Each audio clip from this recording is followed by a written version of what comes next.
Hi, this is Jessica Lee, and this is my second cool theory on Gagne's 9 events of instruction. The 9 events of instruction by Robert Gagne are popular in education far and wide and have been studied and spread since 1965 after the release of his book, The Conditions of Learning. These 9 steps were based on the information processing model. The 9 steps are to gain attention, inform learners of objectives, stimulate recall of prior learning, present the content, provide learning guidance, and then underneath the 5th step are the final 4 steps. While providing learning guidance, teachers should elicit performance, provide feedback, assess performance, and enhance retention and transfer. These 9 levels of learning give educators a checklist to use to prepare for learning. According to mindtools.com, each step highlights a form of communication that aids the learning process. When each step is completed, learners are more likely to be engaged and to retain the information and skills that they have been taught.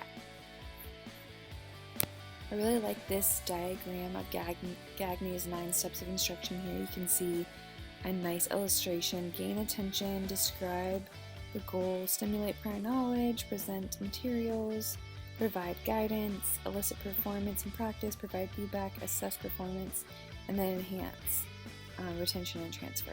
I think this is really interesting, mainly because my rationale for choosing this theory comes from the fact that it's so well known and accepted.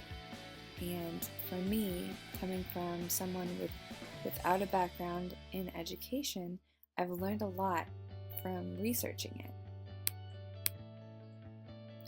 I wanted to use a theory that was well known and seen as a staple in educational theory. So since my undergraduate work was not in education, I hoped to gain more understanding of what the giants in education theory had to say.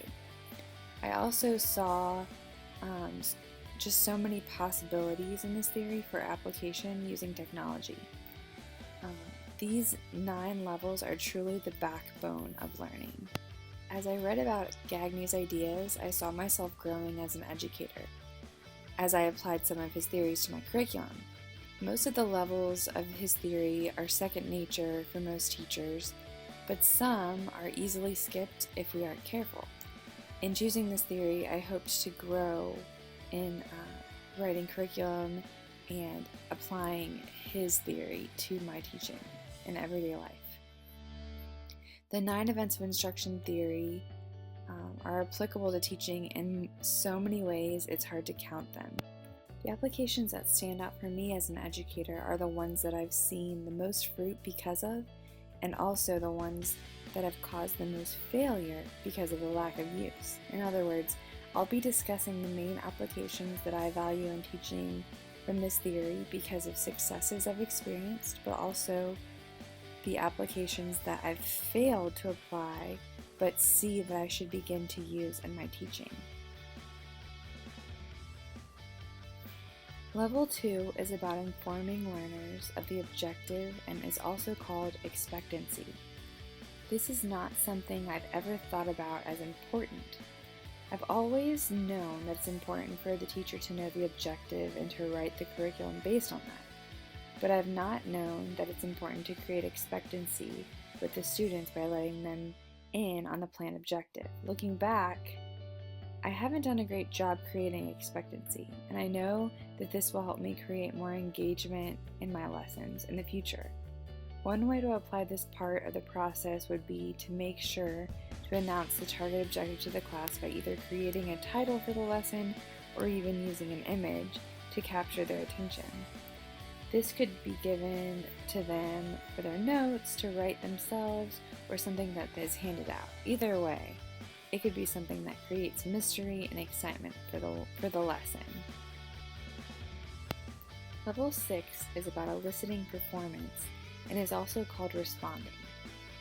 This is all about having students demonstrate the skill taught and perform or exercise the skill. This, in my opinion, is the most important part of the learning process. This is also something I feel gifted in as an educator. It comes natural to me to engage in hands-on exercises and ask questions to engage what the students are practicing and the new information that they've been presented. If they don't do this, if they do not practice their new skill, it will not usually stick into their memory and become something that they've mastered.